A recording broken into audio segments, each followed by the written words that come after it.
স্বাগত দীপ্ত নিউজ আপডেটে। আপনাদের সাথে আছে আমি তানিয়া আফরিন। জাতিসংঘের গুম এবং নির্যাতন বিষয়ক কনভেনশনে সই করেছে বাংলাদেশ। বৃহস্পতিবার উপদেষ্টা পরিষদের সাপ্তাহিক সভায় এতে সই করেন অন্তর্বর্তীকালীন সরকারের প্রধান উপদেষ্টা ডক্টর মোহাম্মদ ইউনূস। অন্তর্বর্তীকালীন সরকার মানবাধিকার সমুন্নত রাখতেই খুবই সোচ্চার, যার অংশ হিসেবে জাতিসংঘের গুম এবং নির্যাতন বিষয়ক কনভেনশনে সই করা হলো। এছাড়াও বাংলাদেশ মানবাধিকার সংস্থাকে কার্যকর করতে আমলাদের পরিবর্তে এই ইস্যুতে যারা সংগঠক তাদের দায়িত্ব দেওয়ার উদ্যোগ নেওয়া হয়েছে। গেল ১৬ বছরে র্যাব, পুলিশ সহ আইন শৃঙ্খলা বাহিনীর হাতে কত গুমের ঘটনা ঘটেছে তার তদন্তে বিচারপতি মইনুল ইসলাম চৌধুরীর নেতৃত্বে ৫ সদস্যের কমিশন গঠন করেছে সরকার। গত ২৭ August commission of inquiry act ১৯৫৬ এর ক্ষমতা বলে এই কমিশন গঠন করা হয়। আর যেন কেউ কখনো নিজের ক্ষমতা কুক্ষিগত করতে কোনো বাহিনীকে দিয়ে, কোনো পদ্ধতির মাধ্যমে কোনো নাগরিকদেরকে গুম করতে না পারে, তার জন্য এই কনভেনশনটা আমরা স্বাক্ষর করেছি এবং এইটার ব্যাপারে প্রয়োজনীয় আইনি সংস্কার আমরা গ্রহণ করব। এইটা একটা খুবই বড় স্বস্তির ব্যাপার মানবাধিকার কর্মীদের জন্য। রাজধানীর বাড্ডা থানার সুমন শিকদার হত্যা মামলায় সাবেক আইনমন্ত্রী আনিসুল হক ও সাবেক প্রধানমন্ত্রীর উপদেষ্টা সালমান এফ রহমানের ৫ দিনের রিমান্ড মঞ্জুর করেছে আদালত।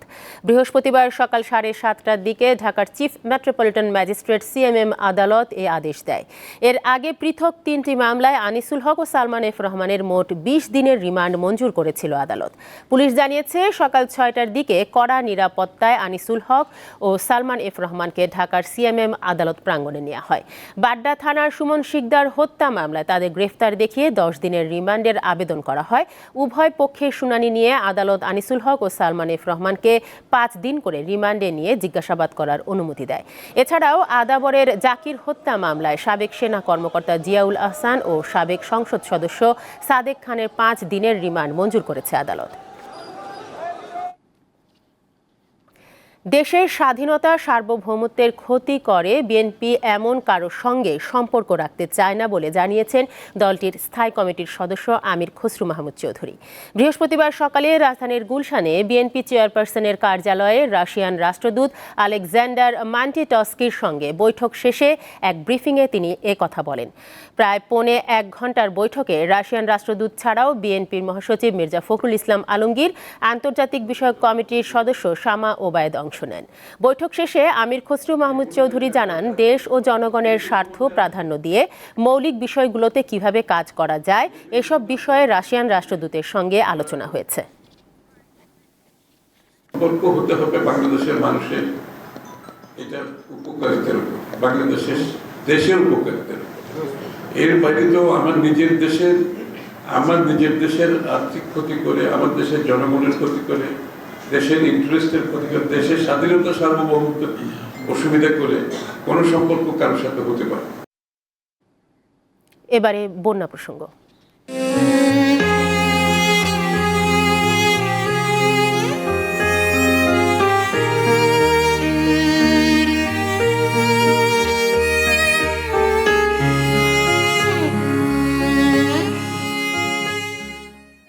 দেশে বন্যা কবলিত 11 জেলার মধ্যে ফেনী, লক্ষ্মীপুর ও কুমিল্লায় বানভাসীদের দুর্ভোগ চরমে উঠেছে।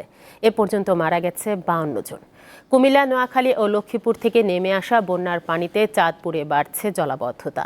বন্যা পরিস্থিতির অবনতি হয়েছে শাহরস্তি উপজেলায়। এই উপজেলায় এখনও পানিবন্দী রয়েছে 60,000 মানুষ। সরকারি হিসেবে কুমিল্লা জেলার 14 উপজেলার 10,61,000 মানুষ এখনও পানিবন্দী অবস্থায় জীবনযাপন করছেন। পানিবন্দী মানুষের জন্য মোট 724টি আশ্রয় কেন্দ্র খোলা হয়েছে। গোমতী নদীর পানি কমলেও বন্যা পরিস্থিতির উন্নতি নেই। বাঁধের ভেঙে যাওয়া অংশ দিয়ে এখনও লোকালয়ে প্রবেশ করছে পানি। কুমিল্লার 17 উপজেলার মধ্যে ভয়াবহ অবস্থা দেখা দিয়েছে অন্তত 7টি উপজেলায়। লক্ষ্মীপুরে প্রতিদিনই পানি বাড়ছে। রহমতখালী, ওয়াবদা ও ভুলুয়া খাল দিয়ে নোয়াখালীতে পানি প্রবেশ করছে। দুর্গম এলাকাগুলোয় পর্যাপ্ত ত্রাণ না পাওয়ার অভিযোগ রয়েছে। পাশাপাশি পানিবাহিত নানা রোগে আক্রান্ত হচ্ছেন অনেকেই।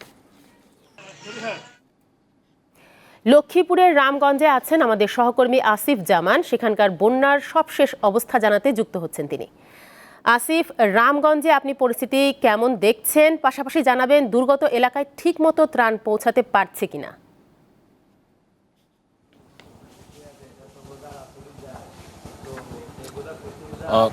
প্রথমেই আমি আসলে রামগঞ্জ সদরের পার্শ্ববর্তী একটি সড়কের অবস্থা দেখাচ্ছি, যে সড়কটি মূলত পিচ ঢালাই করা একটি সড়ক, যে সড়ক পথে মূলত এখন পানির উচ্চতা আপনাকে দেখাচ্ছি। এটি হচ্ছে এই সড়কটি যত নিচের দিকে গিয়েছে, অর্থাৎ এই সড়কের পাশে কিন্তু বেশ কয়েকটি গ্রাম রয়েছে, সেদিকে পানির পরিমাণ আরও বেড়েছে।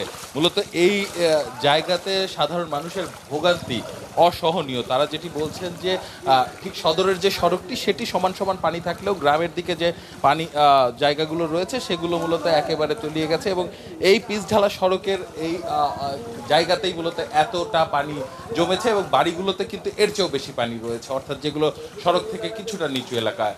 পুরো ফসল ডুবে গিয়েছে, আশপাশের লোকের এখানে যে সুপারির একটি প্রধান যোগানদাতা সারা দেশের, সে সুপারির বাগানও সব ডুবে গিয়েছে। এই এলাকার পাশে আমি যেখানে দাঁড়িয়ে আছি, এখান থেকে 5 কিলোমিটার দূরে ডাকাতিয়া নদী রয়েছে। সেই ডাকাতিয়া নদীর মূলত পার উপচে এই এলাকা পুরোটা প্লাবিত হয়েছে, এবং এই জেলার কিন্তু 3 পাশে 3টি বড় নদী রয়েছে, এমনকি মেঘনা নদী রয়েছে। মূলত সবগুলো নদী এখন পানি ভরে উপচে এই পর্যায়ে পৌঁছেছে। আপনি দেখতে পাচ্ছেন যে এখানে ছোট শিশুরা তাদের ক্ষেত্রেও কিন্তু এ ধরনের ভোগান্তি পোহাতে হচ্ছে। মূলত আশ্রয় কেন্দ্র যেগুলো খোলা হয়েছে সেগুলোতে কিছু লোক আশ্রয় নিয়েছেন, অধিকাংশ তাদের বাড়িতে অবস্থান করছেন। আমি এমন কিছু বাড়িতে গিয়েছি যেখানে মূলত খাট বা চকি সেটির উপরে আরও কিছু পেরে তারপরে মূলত তারা রয়েছেন সেখানে।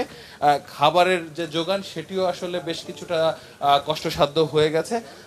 একটি অভিযোগ কিন্তু এসেছে, মূলত এই যে পাকা সড়কটি রয়েছে রামগঞ্জ সদরের, সেই সড়কের আশপাশের লোক ত্রাণ পাচ্ছেন, অর্থাৎ যখন ত্রাণের গাড়িগুলো আসছে তখন সেটি মূলত মূল সড়কে যাওয়ার পথেই সেখানেই ফুরিয়ে যাচ্ছে, যে কারণে কিন্তু ভেতরের দিকে যারা আছেন, গ্রামের আরও ভেতরের দিকে যারা রয়েছেন, তাদের কিন্তু কাছে ত্রাণ পৌঁছানো বেশ কিছুটা কষ্টসাধ্য হয়ে গেছে, এবং বা ত্রাণ যাচ্ছে না এমন অভিযোগ তাদের রয়েছে। এটির একটি কারণ হচ্ছে যে এখানে মূলত ত্রাণ যারা দিতে আসছেন তারা মোটর গাড়ি ব্যবহার করছেন, অর্থাৎ ট্রাক ব্যবহার করে ত্রাণ নিয়ে আসছেন বা এই ধরনের মোটরযান নিয়ে আসছেন, কিন্তু নৌকা পথে যে দুর্গম জায়গাগুলোতে যেতে হবে সে জায়গাগুলোতে এখন পর্যন্ত পৌঁছানো যাচ্ছে না, বা তারা আসলে যেতে পারছেন না, কারণ তাৎক্ষণিকভাবে এখানে নৌকা পাওয়াটাও বেশ কষ্টসাধ্য হয়ে গিয়েছে। এবং এই দুর্ভোগ কিন্তু বেশ কয়েকদিন ধরে চলমান রয়েছে, যেটি এখানকার স্থানীয়রা অভিযোগ করছেন যে যে ত্রাণ আসছে সেটি আসলে অপ্রতুল অনেকটা, এবং যাও আসছে সেটিও আসলে সব জায়গাতে পৌঁছানো সম্ভব হচ্ছে না, যে কারণে তারা মানবিকভাবে আবেদন করেছেন যে এখানে যাতে দ্রুত ব্যবস্থা নেওয়া হয় এবং এমন কোনো যান অর্থাৎ জলযানগুলো যাতে ব্যবহার করা হয় যাতে দুর্গম জায়গাগুলো সাধারণ মানুষের কাছে যাতে শুকনো খাবার পৌঁছানো যায়, এবং এমনকি বিশুদ্ধ পানিরও সংকট রয়েছে। আর যেটি বলছিলেন যে বিভিন্ন ধরনের রোগবালাই, ইতিমধ্যেই বেশ কয়েকজনের সাথে কথা হয়েছে যাদের এরই মধ্যে কিন্তু চর্মরোগে তারা আক্রান্ত হয়েছেন। লক্ষ্মীপুর থেকে যুক্ত ছিলেন সহকর্মী আসিফ জামান। চাঁদপুরের শাহরাস্তিতে বন্যা পরিস্থিতির অবনতি হয়েছে। ওই উপজেলায় এখনও পানিবন্দী রয়েছে 60,000 মানুষ। বিস্তারিত জানাতে যুক্ত হচ্ছেন সহকর্মী ইব্রাহিম রনি। রনি, পানিবন্দী মানুষেরা খাবার ও বিশুদ্ধ পানি ঠিকমতো পাচ্ছেন কিনা, পাশাপাশি জানাবেন জেলার সার্বিক বন্যা পরিস্থিতির খবর। জি তানিয়া, আপনি যেমনটি বলছিলেন, চাঁদপুরে শাহরাস্তিতে বন্যা পরিস্থিতি অবনতি হয়েছে, যেহেতু কুমিল্লা সীমান্তবর্তী এলাকা, এখানে কুমিল্লার পানি এই শাহরাস্তি এলাকা দিয়ে নামছে। শাহরাস্তিতে গত 1 সপ্তাহের মতো এখানে বিভিন্ন এলাকা প্লাবিত হয়েছে, বহু বাড়িঘর আসলে এখন পানি এতে তলিয়ে আছে। আমরা এখানে অনেক মানুষের সাথেই কথা বলেছি, বানভাসী মানুষের সাথে। ওনারা যেমনটি বলেছেন, আসলে তাদের বিশুদ্ধ পানি সংকট, খাবারের সংকট, তারা পর্যাপ্ত ত্রাণ সহায়তা পাচ্ছেন না। বিশেষ করে ইউনিয়ন পরিষদের চেয়ারম্যান, মেম্বার, স্থানীয় জনপ্রতিনিধি, তারা কেউ আসলে এই দুর্যোগকালে তাদের পাশে দাঁড়ায়নি। স্বেচ্ছাসেবী সংগঠন গুলো কাজ করছে, সরকারি ভাবে উপজেলা প্রশাসন, জেলা প্রশাসন ত্রাণ তৎপরতা চালাচ্ছে, কিন্তু সেটিও পর্যাপ্ত বলে বানভাসী মানুষ বলছেন না। অনেকেই বলছেন যে আসলে দুর্গম এলাকাগুলোতে লোকজন ত্রাণ নিয়ে যাচ্ছেন না অথবা যেতে পারছেন না। আমি এই মুহূর্তে আছি শাহরাস্তি উপজেলার রায়শ্রী উত্তর ইউনিয়নের বন্যা দুর্গত একটি এলাকায়। এখানে আপনার দেখতে পাচ্ছেন যে পানি আসলে অনেক রাস্তা দেবে গেছে, পানিতে ভেসে গেছে। ওখানে বাড়িঘরে হাঁটু থেকে কোমর পরিমাণ পানি আছে। তো মানুষজন আসলে হতাশ ত্রাণ না পাওয়াতে, কারণ এখানে যেই পরিমাণ ত্রাণ সহায়তা দরকার, খাবার দরকার, বিশুদ্ধ পানি দরকার, তার কিছুই আসলে তারা পাচ্ছেন না, বিশেষ করে এই গ্রামের মানুষ। আমরা এই ত্রাণ তৎপরতা না হওয়ার খবর আসলে আমরা ইতিমধ্যে যোগাযোগ করেছিলাম স্বেচ্ছাসেবী সংগঠনের সাথে। তারা খবর পেয়েই ত্রাণ নিয়ে এই মাত্র এসে পৌঁছেছে। আমরা একজন ত্রাণ নিয়ে এসেছেন, ওনার সাথে একটু কথা বলবো। আপনারা এর আগে কখনো ত্রাণ বিতরণ করেছেন কিনা? কারণ এখানে ত্রাণ পায়নি মানুষজন, বলেছে ওই এলাকার মানুষ। তো আপনারা কি এখন ত্রাণ নিয়ে এসেছেন? কি পরিমাণ ত্রাণ নিয়ে এসেছেন, কি করবেন? আসলে আপনি যেমনটা দেখছেন, এই দিকের মানুষ একেবারেই চাঁদপুর জেলার শেষ সীমানা, কুমিল্লার শেষ সীমানা। আর এখানে মানুষ মানে অর্থাৎ বন্যার পানিতে একেবারেই প্লাবিত। অনেকের ঘর বাড়ি ছেড়ে তারা আশ্রয়স্থানে নিয়েছে। খাদ্য এবং আশ্রয়হীনতার কারণে তারা মানুষগুলো ভুগতেছে। যেমনটা বলছেন, আমরা যে ত্রাণ নিয়ে আসছি একেবারেই ক্ষুদ্র, একেবারে ক্ষুদ্র। মানুষের ত্রাণ অত্যন্ত অধিক পরিমাণে প্রয়োজন, আমরা কিন্তু সে পরিমাণ ত্রাণ দিতে পারতেছি না। আমরা বিভিন্ন মাধ্যমে চাচ্ছি যে আপনারা যারা দেখছেন আমাদের এই শাহরাস্তি বদলার জন্য, আপনারা অবশ্যই আমাদের এখানে ত্রাণের প্রয়োজন। আপনারা যেভাবে হোক আমাদের একটু সহযোগিতায় হাত বাড়িয়ে দিন, আমরা কামনা করি। ওকে, তো আমি আরেকজনের সাথে একটু কথা বলতে চাই। উনিও আজকে সকালে ত্রাণ নিয়ে ছুটেছেন দেখেছি। আপনি আজকে কি দিয়েছেন? আসলে আমাদের এই 22,000 জনগণের এই বড় গ্রামের মধ্যে আমরা যে পরিমাণ ত্রাণ আনতেছি সেটা খুবই ক্ষুদ্র। আমরা চাচ্ছি সারা বাংলাদেশ থেকে যেখান থেকে আসতেছেন আমাদের দিকে একটু নজর দেন। আমরা বর্ডার এলাকা হওয়ার কারণে আমরা খুব হতাহত অবস্থায় আছি। আপনাদের সকলের দৃষ্টি আকর্ষণ করি। ধন্যবাদ। যেমনটি শুনছিলেন যে চাঁদপুরে কিন্তু ইমরানি জানাচ্ছিলেন বন্যা পরিস্থিতির সবশেষ অবস্থা। এই ছিল এখনকার মতো। আমাদের পরবর্তী সংবাদ বিকেল 5টায়। দর্শক, আরো তথ্য ও বিনোদনের খবর পেতে যুক্ত থাকুন দীপ্ত ডিজিটাল প্ল্যাটফর্মগুলোতে। ধন্যবাদ সবাইকে।